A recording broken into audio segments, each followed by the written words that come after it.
Hey everyone, I'm Melissa from Knitting the Stash, and this is episode 16 of the podcast series.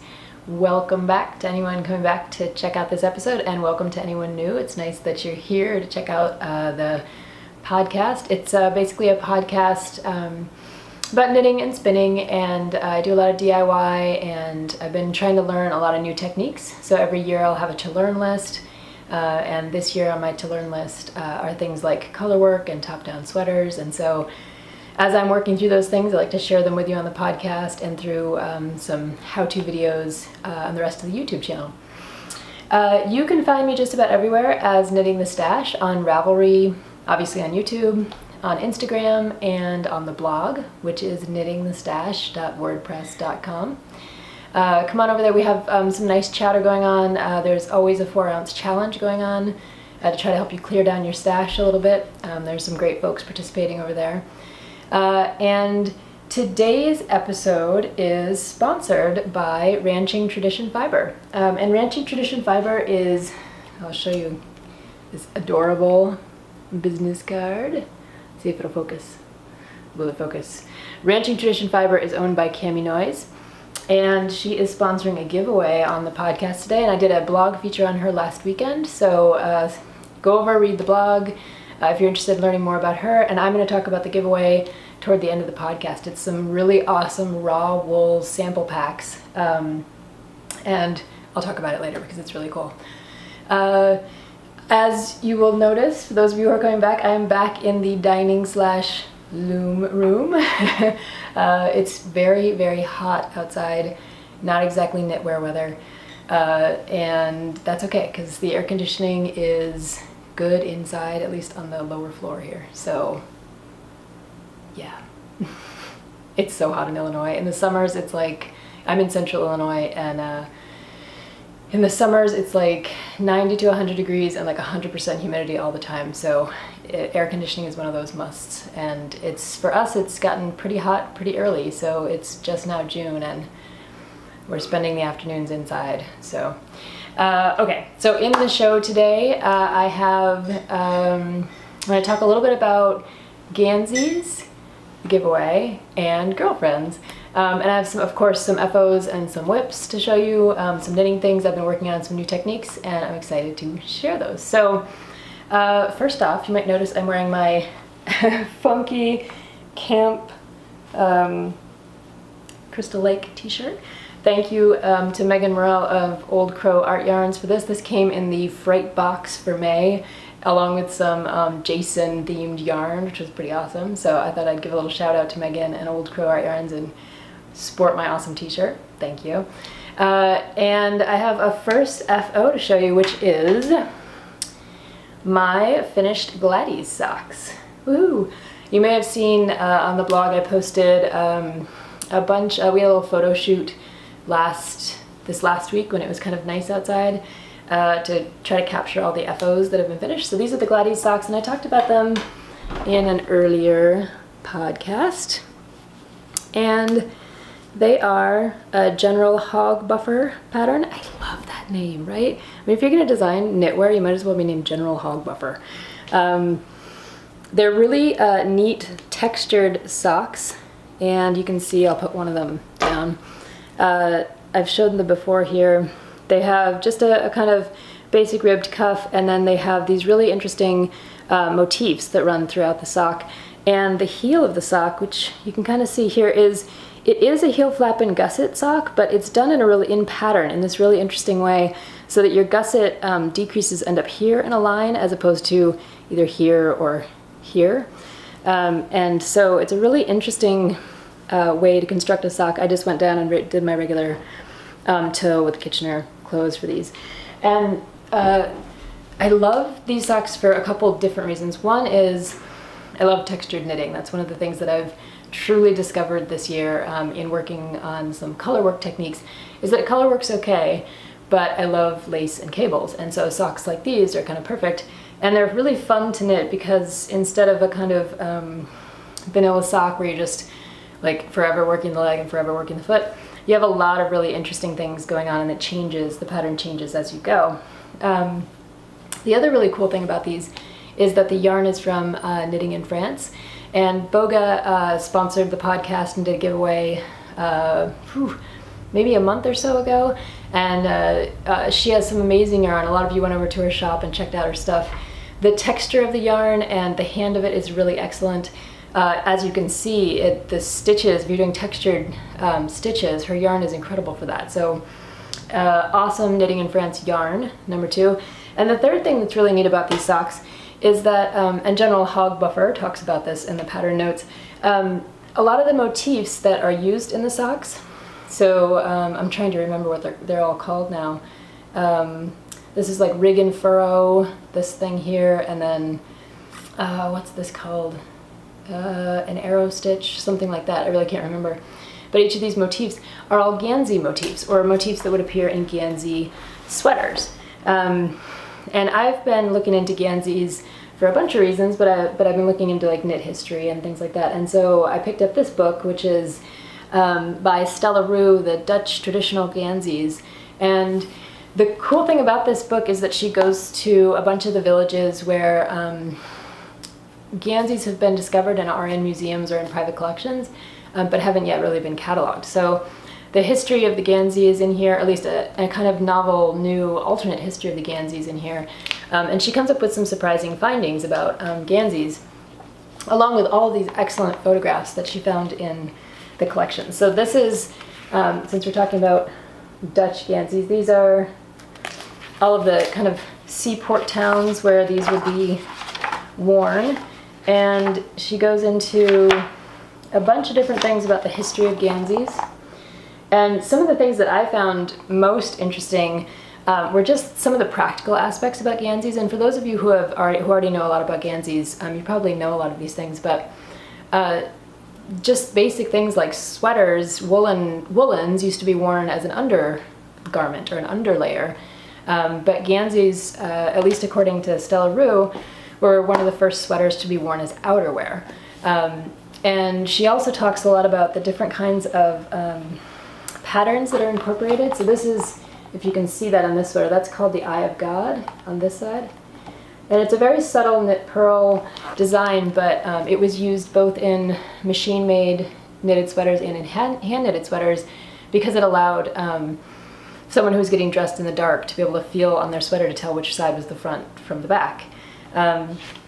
She also talks a little bit about the ways that the sleeves were modified. So you can kind of see in this picture here, the sleeves would often be worn out first, and so the sleeves were knit top down so they could always be replaced. And a lot of times fishermen would replace them with leather or something other that was more practical for their work when they were out on the fishing boats. Some of the myths that she dispels in this book are the idea that each village had its own patterns or motifs, and that someone could be identified from their sweater based on their sweater where they would live in one of these fishing villages. And she makes a really interesting point that's not actually the case. She didn't find that when she went to all of these different museums and sites and collections of knitwear. And there are a couple reasons for that, and they seem, it seems incredibly obvious at this point, but it's not necessarily the men who are wearing the sweaters, but the women who were knitting the sweaters, and the motifs on the sweaters would be from where the women were from, like what was handed down from their mothers and grandmothers. So if someone married a woman from a different village, and then she moved to the husband's village, she wouldn't necessarily be making all of the motifs from the husband's village. She'd be making motifs from her own village. Anyway, there are a lot of different kinds of myths about Ganseys, different practical details that Shelley Rue goes into in this book, along with all of the photographs, history of the islands, and she goes into tons of different motifs, from squares and lightning bolts to waves and ladders, tree of life, fishnets. So you can see, I don't know if you'll be able to see it on the camera, but the arrows, which are in the Gansey socks that I knit, are one of the motifs here, as is rig and furrow, because rigging was on fishing ships. So if you're interested in knitting history and you've been reading Piecework or some of the other really cool knitting history books out there, I think there's one called No Idle Hands, which is a history of American knitting. They're all really great books. This one's great if you're interested in Ganseys and you want to think a little bit more about them. She also includes tons of patterns that they she basically remade from looking at the sweaters, the artifacts themselves that she found in these museums, kind of updated so that modern knitters could knit them easily. So really cool to make the connection between this book and the socks, the General Hog Buffer socks, which are Gansey socks based on those sweater patterns. And now probably you can see some of these motifs running through them. It's a nice idea to take those motifs from a sweater or some other piece of knitwear and kind of move them to a sock or a mitten or something like that. I love when you can kind of like take a little bit of texture, a little bit of lace in one place and you really love it, but it's not, you don't really love it in that pattern, but you can move it to another kind of pattern and really appreciate it there a little bit more. So that's the first FO. The other FOs I have are actually spinning FOs today. And the first one is my BFL singles. I showed you guys this on the bobbin last episode. And since then I've pulled it off the bobbin, I washed it and folded it. And for those of you who are not spinners, singles are just you're making a single piece of yarn, not plied in any way, not 2-plied or 3-plied or any kind of plying, no end plying, no chain plying. So this is just a singles yarn, so it's a single ply. Kind of show it up to you here. And when I pulled it off the bobbin, I wanted to full it to try to protect it a little bit and make it a little bit more sturdy. So I dunked it in. I had 2 buckets, a really hot bucket and a cold bucket, and I think I had a little bit of soap in the hot bucket. Yes, I think so. And I just kind of dunked in the hot bucket and mushed it all around and squished it. Some people will get out like a clean toilet plunger and really go at it. And then you take it out of the hot and you put it in the cold water, the ice water, and mush it all around, put it back in the hot, put it back in the cold. You're basically felting the yarn and doing exactly what you would have always been told you should never do to wool. But you do that because it felts each of the single strands of yarn and helps them become tougher and kind of like stick together a little bit more. So this is my fold singles. Now, this blog and this podcast are often about learning experiences. And a couple weeks ago, I shared with you some of my first spinning and my first knitting as a way to say we all come from somewhere and there are mistakes along the way and there's plenty of ways to learn. And one thing I learned from making this singles yarn, which I love because the singles yarn will preserve the colors from your original fiber a little bit better than, say, a plied yarn, which might barber pole or do some other color effects. And I've been watching Felicia Lowe's Craftsy class over again, trying to learn a little bit more about color and how to transfer color from fiber braids into the kinds of yarn that I want to see. So I've been experimenting not only with singles, but as you'll see in a minute, some chain plying. Both of those techniques will help keep your colors grouped together. So you can see here's like a lot of pink, and here's some more big chunk of pink, right? And then there's some brown and some purples and things like that. But there's no kind of marling, there's no muting, there's no mixing. They're all each together. But what I learned about the singles yarn is that I had underspun it just a little bit in places, and in those places when I pulled it off the bobbin, I would get a little break, and you can probably see that, right? And I thought to myself, I'm not going to concern myself so much with the breaks because this is it's at least probably an 80% BFL, if not 100% BFL, and 100% wool yarns, you can spit splice them or do other kinds of things. There are, I think, Russian joins, or there might be other techniques even. So when I put this in a cake, or to use it, if I find, when I get to the moment when it breaks, I'll spit splice it together, and it'll be none the worse for wear, I don't think. And so it's okay. It's okay to try something new. This is my first really successful singles that has actually come off the bobbin and turned into a really nice skein of yarn. And I'm just pretty excited about it. I'm not going to be deterred by a few broken bits here and there. And I think all folks who are trying to learn different spinning techniques have to be willing to kind of play around and accept some flaws and faults to begin with until you have practiced a technique a couple different times through. So, but I'm really happy with this. I love these colors in the braid. I love the way that the colors were maintained in this yarn, and you can really see just the ways that the colors kind of stuck together here. And I think it'll be a beautiful kind of lace shawl. Well, I think that's probably what I'll do with it. So I'll keep you posted when I knit with it. So that's finished object number 2. Finished object number 3 comes from Wild Lily Artisan Fibers. And this is Jennifer Geyer. And I've posted and talked a lot about Jennifer and Wild Lily Artisan Fibers in the blog and on the podcast. And Jennifer Geyer is the marketing maven for Anna Rune's Sheep Company. If you ever watched the video that I did about how to wash a raw wool fleece, that's one of her fleeces, her and Nancy and Steve's fleeces from Anna Rune's Sheep Company, a beautiful CVM Rommeldale cross. So when I went to visit Jennifer, and we did Spencer made a whole video about the visit, and we did a whole blog post about the visit. When I went to visit her, she sent me home with some beautiful Shetland fiber, and I think you can see it there, in these kinds of reds, purples, greens, browns, really pretty, and beautifully fluffy. Like she had just carded this together, I think. So it's incredibly fluffy and lovely. I spun up half of it as a singles and decided to chain ply it just to see what that would be like. So it's kind of like a big sample. And this is what came out. And I think you'll be able to see it, maybe against the gray of my t-shirt. Yeah. So as a chain ply, and chain ply is when you make a 3-ply yarn out of a single ply by kind of making these slip knots and loops and kind of working backwards as you're spinning. And I'll show you opened up.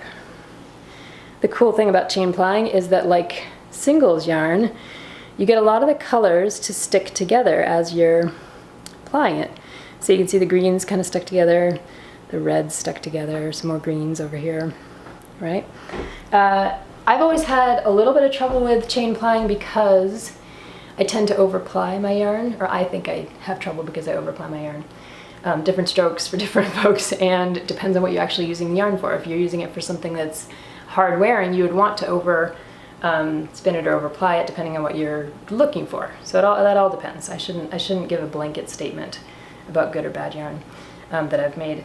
But one of the things that one of the things that has sometimes confused me early on was why I was overplying when I was doing my chain plying technique. And I've kind of worked that out with this yarn. It's really much softer and squishier. It's a little less dense, and it's a little more lightweight and fluffy. And so this is 100% Shetland, and I really love it. And I really enjoyed this whole experiment with color and trying to figure out how to maintain colors and get less marled or barber poled yarns. And these two have been a great success in my book in trying to figure out how to maintain certain colors from the fiber. If I see a braid I like and I want it to look kind of like that in the skein, I have a couple techniques now where I feel like I'm gonna get what I hope for. So that's really exciting. Plus, for those of you who are spinners, in the latest issue of Spin Off magazine, this is the summer 2017 issue, Jennifer Rose Geyer is featured in an article called Herding with Heart, which is about Steve and Nancy Earlbeck, Anna Rune's Sheep Company, and the way that they do business, how they raise their sheep, all that kind of stuff. And here is Jennifer. Yay, Jennifer, congratulations.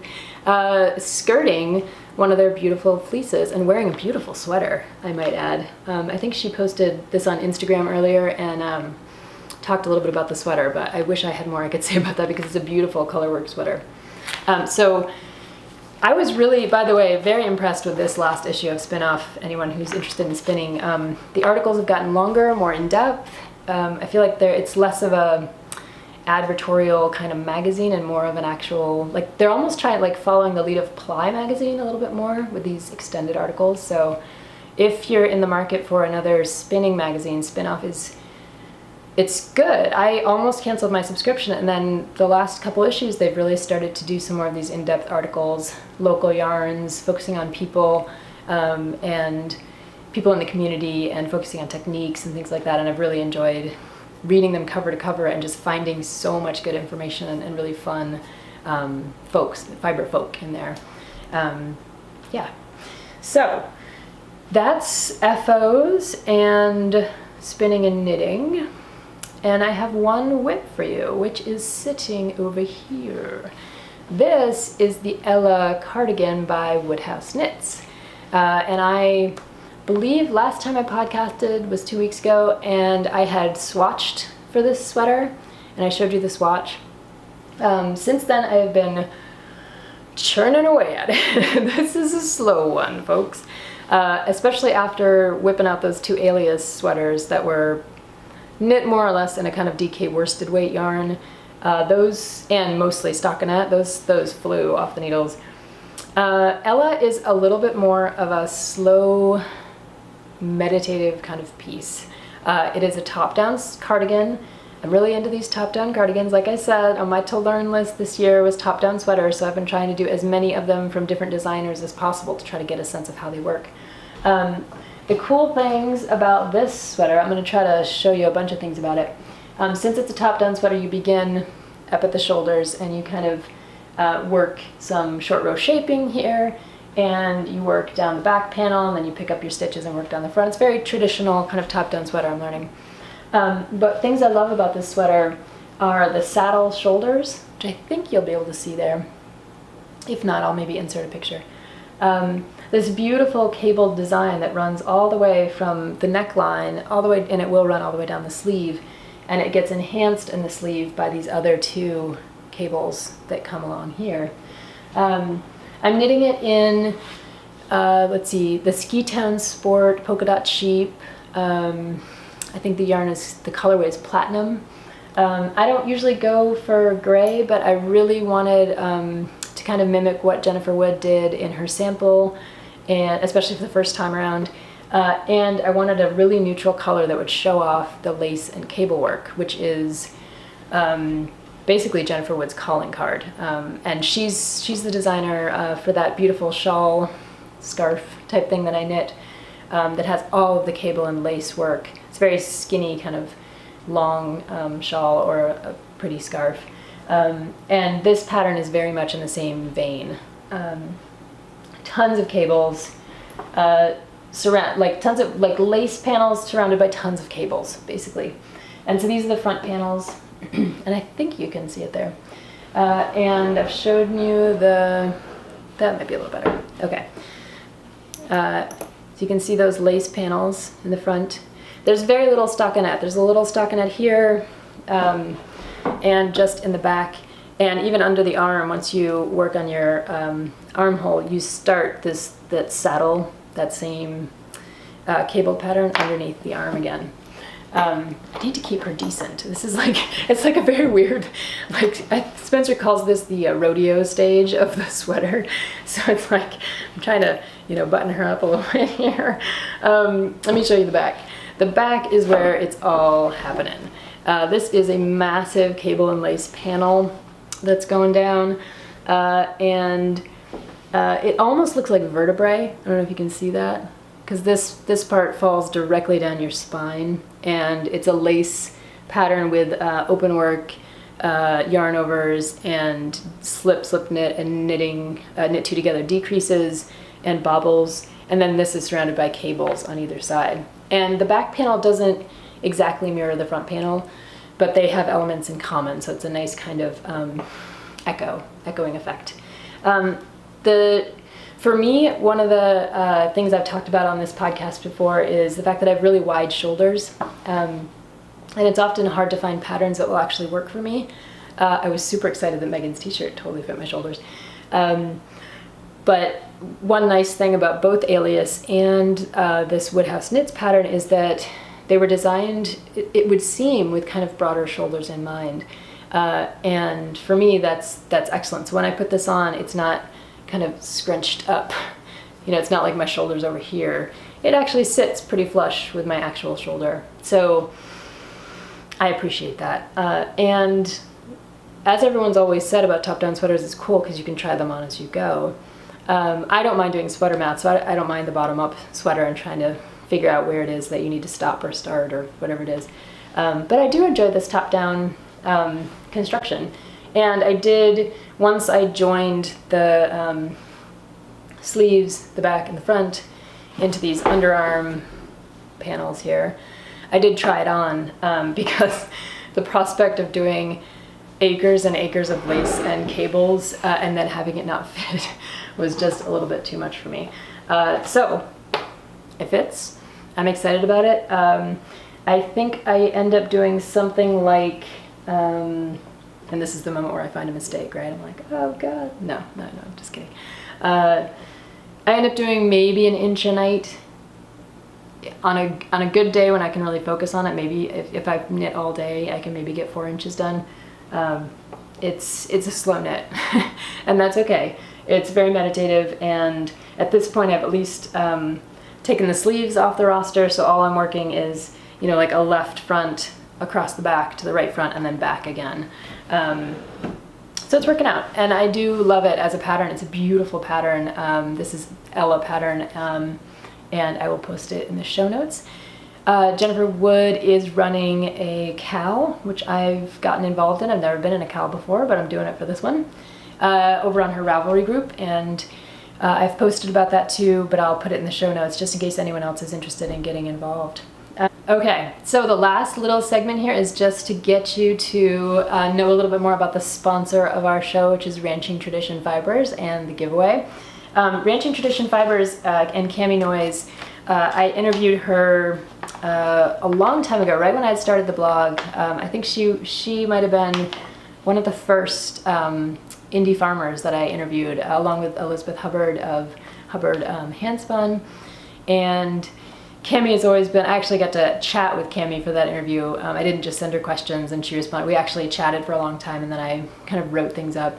It was a really great experience to talk to her because she's a rancher out in Montana, and she is running, she just redid this entire barn of hers. And I think her family got involved in that. And because, in part because she redid the barn, and in part because she wanted to sponsor a fiber festival, she redid the barn. But the Copper Cave Fiber Festival is going to be in Whitehall, Montana from July 22nd to 23rd this year. And I'm guessing, if all goes well, that this will become a tradition of Ranching Tradition Fibers. Really lovely woman to work with.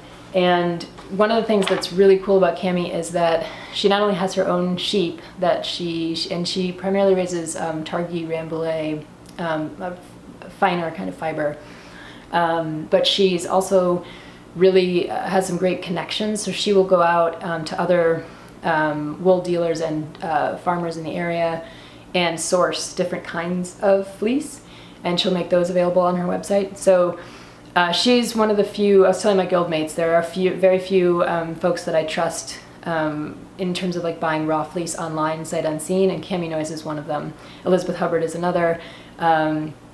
There's a lovely woman that I met who's from the Netherlands, Janique Plump, who I also featured on the blog. She sent me a Texel fleece a long time ago that was gorgeous. So there are really some really great people to buy raw fleece from online, but you got to be careful with raw fleece online because you need to know who you're buying from and that they know what they're doing as much as you're going to get the right kind of product. So Cami Noise of Ranching Tradition Fiber is one of those women, one of those farmers. So the giveaway for today that she sponsored is an awesome raw wool sample pack. So for any of you who have been trying to get into expanding your range of spinning, different kinds of fibers to see what they're like, those of you who have been trying to think about wanting to wash raw wool fiber but not buy an entire 7 to 10 pound fleece to have to deal with, this is the giveaway for you. So in the raw wool sample pack, Cami provides this awesome instruction manual on washing fleece, and in this instruction she also gives you a lot of information about the different sheep breeds that are included in the raw wool sample pack. So in this sample pack, I think we have BFL, which is a blue-faced Leicester, a Targhee, Rambouillet, and Suffolk. So I will show you. Sorry for the crinkling. Okay, so here is the Targhee, 2 ounces of Targhee, and I'll show you the back of it so you can see it a little better. So this is raw wool, and I've been enjoying the smell of this. For those of you who are spinners who are into sheepy stuff, I mean, it smells like awesome sheep in this house. So this is Targhee, and you can see, I'll pull a little lock out here. You can see how fine of a structure this is. The tiny, tiny crimp on this. It's going to be close to like working with a merino, right? And these will wash out so well. If you need extra instruction, I have a video up about how to wash raw fleece that would be helpful to you, but there are plenty of really great techniques out there, so you can check those out. So that's the Targhee. There's 2 ounces of Suffolk Targhee Rambouillet blend. So not blend, this is a sheep that is Suffolk and Targhee and Rambouillet. 3/4 Targhee and Rambouillet and 1/4 Suffolk. And again, I'll pull a lock here. You can see this is, again, a very fine fleece. It's going to be super soft to work with. With these kinds of fleece, if you're washing them for the first time, these are the kind of fleece you want to be careful not to agitate too much or at all, because they will felt very easily.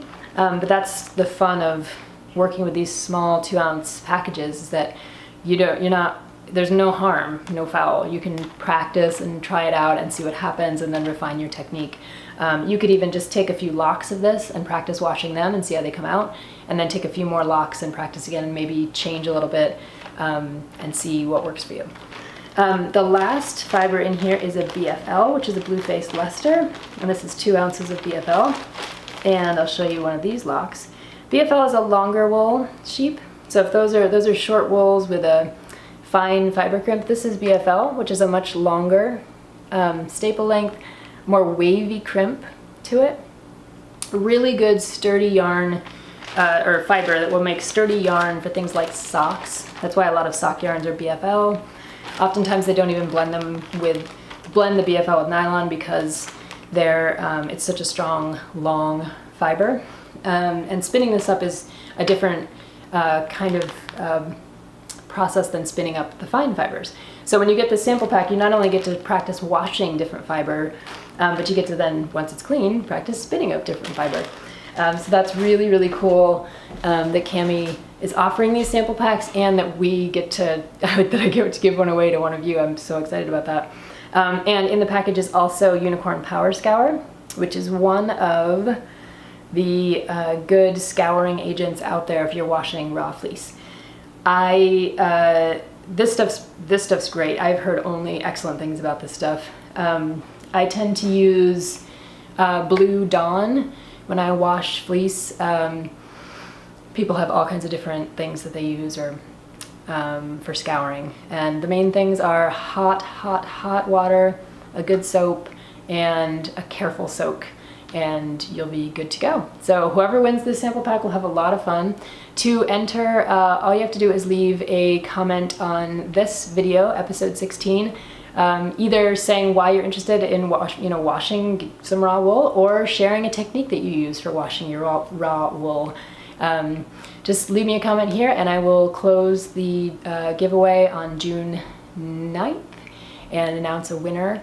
I think either on the next podcast or on the blog. So I'll let you know. It's exciting. And I'm really, I can't wait to see one of you guys get this and experience some fun raw wool washing. And with that, I think that's it for this week. Thank you so much for coming by and tuning in, and I hope you have a lot of great knitting and spinning and fiber adventures in your future, and I will see you in the next couple of weeks. Thank you.